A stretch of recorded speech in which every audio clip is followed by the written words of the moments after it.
We need to have a quick discussion about Marcus Rogers. You know, he's on this tangent wanting Trump to send the military to Chicago to combat crime. If those of you that are unaware, this has been happening with Trump sending the military to D.C. and various places, and that just happens to be blue cities when crime is actually high and the top crime rates are within the red states. But that's a different message for another day. We want to stay on Marcus Rogers because we know that he's a diehard Maga Trump guy. Hey guys, they got 24/7 worship out here, and then they're over here marching to the Capitol. We'll get back with you in a minute. Love you, be blessed. Trump can do nothing wrong in his eyes. He never calls out anything that the man does on that particular, any of his crime. And it's just ironic that he wants a man that's lawless, a man that doesn't follow the law himself to come fix things within Chicago. Now, we know that Chicago's been lawless for decades, since the days of Al Capone. And I've said it plenty of times. My father was murdered in Chicago in 1974 when there was 972 murders then. You hear me? It was like 972 murders in 1974. And this was long. This has been going on for a long time, the lawlessness. Now, am I tired of crime and certain things going on within the cities? Absolutely. You know, and it's very troubling when you see that.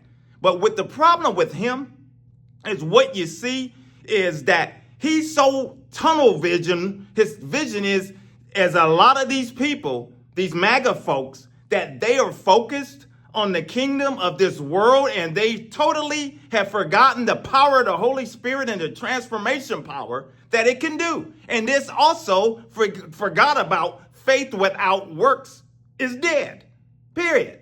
Because you can sit there, I don't care, you can send the military and all you want, but you know what? That's only a temporary fix. That ain't gonna fix the root of the problem. When this thing runs deep, why is it that you have kids and just people in general? Let's focus on Chicago because he's making an emphasis on it, especially with the black, with the black, because some of what you're seeing, the South Side and things. And that's where if I would have lived in Chicago, would have stayed there after the death of my dad and suicide of my mother. I would have been raised in Chicago. I was on the South Side, South Oglesby, for those of you that are aware of the area. That was where the street, where we stayed on. And I would have went there. But my dad was even aware back then. He was going to send me to I was scheduled to start private school, kindergarten, then for that fall before he lost his life. So it was crazy. But you look at the history of Chicago. How did all the blacks get there? Where they migrated, came from Mississippi in the South and all of these areas. And then the redlining happened and everyone was put. So look at the history of that and why that this thing is this toxic environment has happened within many communities. But here's the question.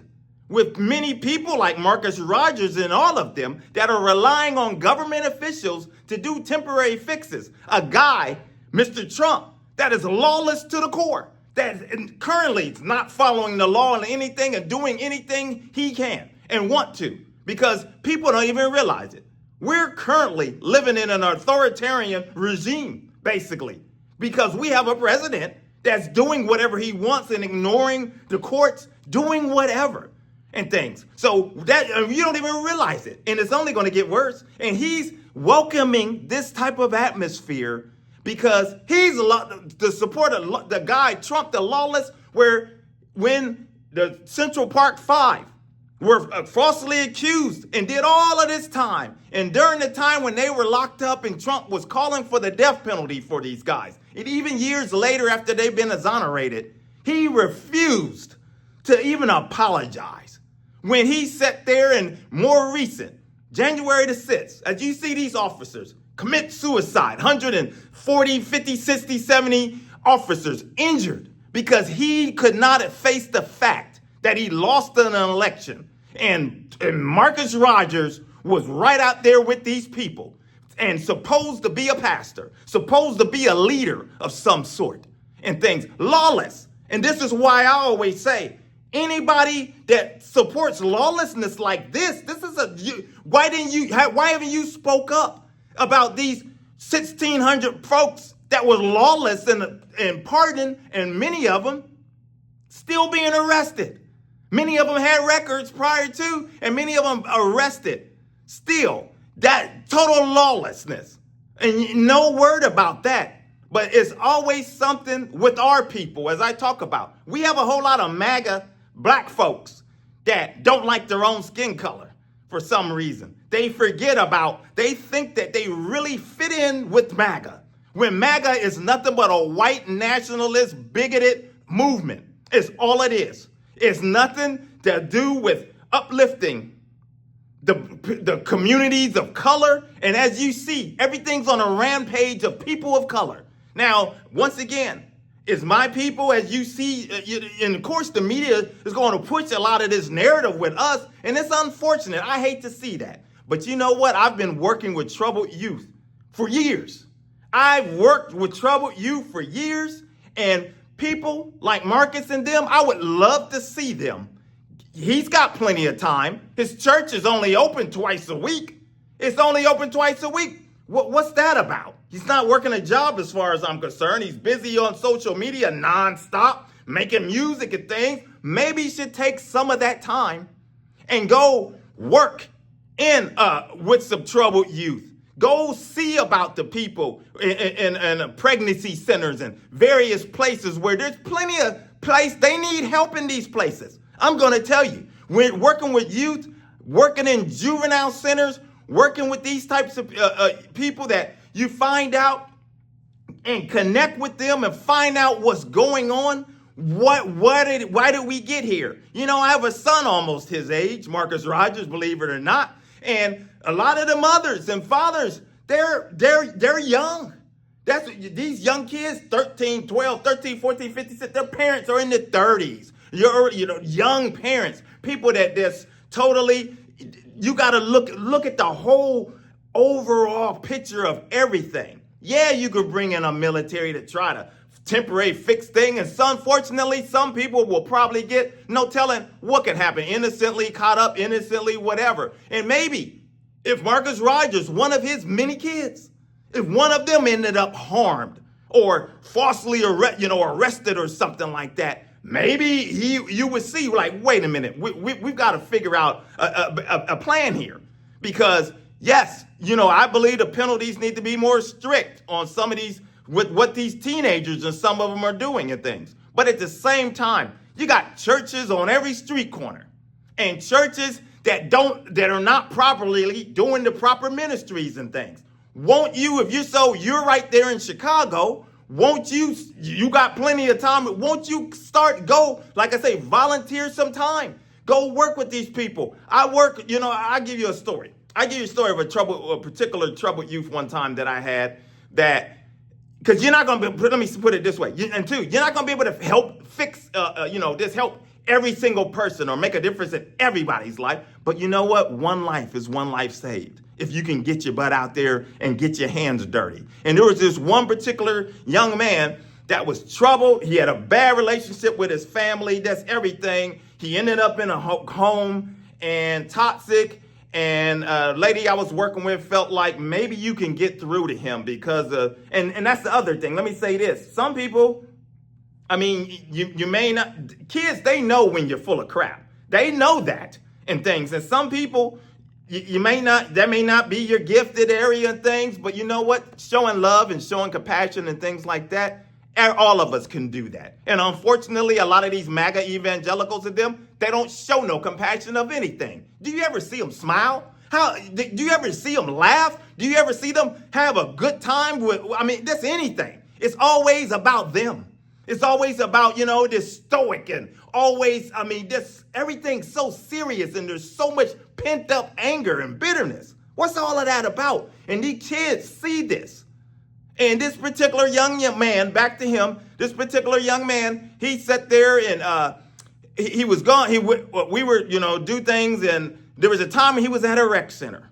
And apparently somebody took his jacket, and he called me in the middle of the night or somewhere, I can't remember, middle of the evening or something. And he said, he took my jacket. I'm going to take his life. I'm going to take his life. I'm letting you know. I was able to talk him down. But the simple fact that he took the time out to call me meant so much, meant that, you know what? Just that little bit that you've done can go a long way. And that's how you have to look at it. There's a lot of work to do. This lawlessness show us as a church that there's a whole lot of work still to do. There's a lot of things that we need to still put in place. There's a lot of learning. No, it's not about, these marches running around with a Jesus flag and drums and all of this stuff. That's not that. No. That's fine. That's not going to get it right now. That's not going to get it because all it shows is a sense of self-righteousness. Because, you sit there and you run up to people and you sit there and you come across your self-righteous self and you pray with a person and then you send them off on their way. Because you know what? There's no ministries and certain people don't have the proper training and certain things to do to reach these people. There's a lot to do. There's a lot to do with people that are locked up. That's what where I'm at this stage right now. There's people in prison. You know what? Sometimes one mistake for many of them don't define who they are. And unfortunately, you get these types of people, these Maga style folks and these self-righteous type folks to condemn everybody to hell. Just condemn them and write them off into society. When Jesus thank God for the mercy and grace and the shedding of his blood to give us a chance, because all of us should have been destined and written off. But he loved us. He loved us so much. He loved us. God so loved the world that he gave his only begotten son, that whosoever believe in him shall not perish, but have everlasting life. And how are we ever to share that message if we want to go across and come across as that we've arrived and that we want to condemn and do everybody else dirty and push them aside in society? There's a lesson for Marcus and them to learn, people like that. There's a lesson to learn. Yes, we're not going to trust in politicians. Trump's not God. He's not God. He is a flawed man that should be locked up himself. He should be locked up. And it's only because of money. And guess what?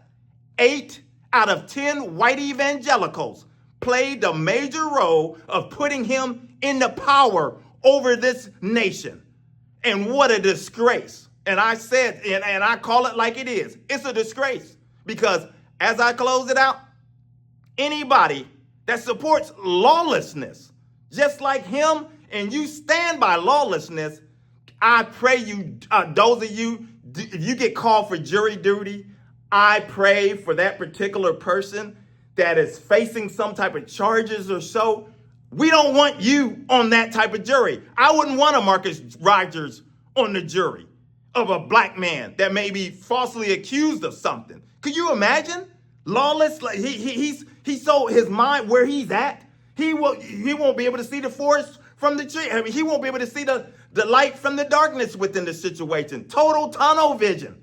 And you would be in jeopardy of possibly being convicted of a crime or something that you did not do, or whatever civil suit or whatever you've been called for within the jury duty process. Find yourself messed up with some MAGA style person that's lawless on a jury. Oh, that's very concerning. And may these officers, all of the officers that stood for what was right, and those that continue to stand for what's right, may the Lord continue to keep his hand upon them and their families. And we want to pray that the Lord show us, give us direction. How do we handle, what can we do with the parents that have failed? Because that's another thing. You have a whole lot of failure upon parents that have failed as why your kid is out at 12, 13 years old and you don't even know where he is. You failed at that point as a parent. You have failed. And in many cases, once it gets to a certain point like that, and many of these kids that are out here and people that's just a lot of it, as we talk about the young adults and things, many parents, you've lost them. You've lost them. You have lost them, and the odds of them coming back is very slim, very slim. You have, and that's a dangerous place to be as a parent, because the Lord has blessed you with a child and gave you the responsibility to raise a child, and because it's a gift from the Lord. And shame on you as a parent that you set back and allowed them to fall like that. Now, let me say this. The word says, train up a child in the way they should go, and when they get old, that they shall not depart from it. Now, this does not mean that your children, that they're going to be right on the right track throughout their whole entire life, because that's no guarantee. No guarantee at all. That your child, you can do every single thing right, and your child will still cuss you and, shame the family and everything else. I wrote a paper about that, rearing the child with a rod, based upon that verse. And I may make it available at some point where you can read it. Let me know if you're interested in wanting to see it. I email it to you. But it talks about that, and because I want to write a book dealing with raising kids, disciplining them, and this how you can actually cause them to get off track, and that's a goal of mine. So pray for me on that. So we'll continue to talk about this. Continue to talk about the issues the church run away from, tackle Satan and his tactics, punch him right in between the chops. Evangelism for God is the channel. My name is Maurice Braxton. Until the next video, my friends, take care. God bless.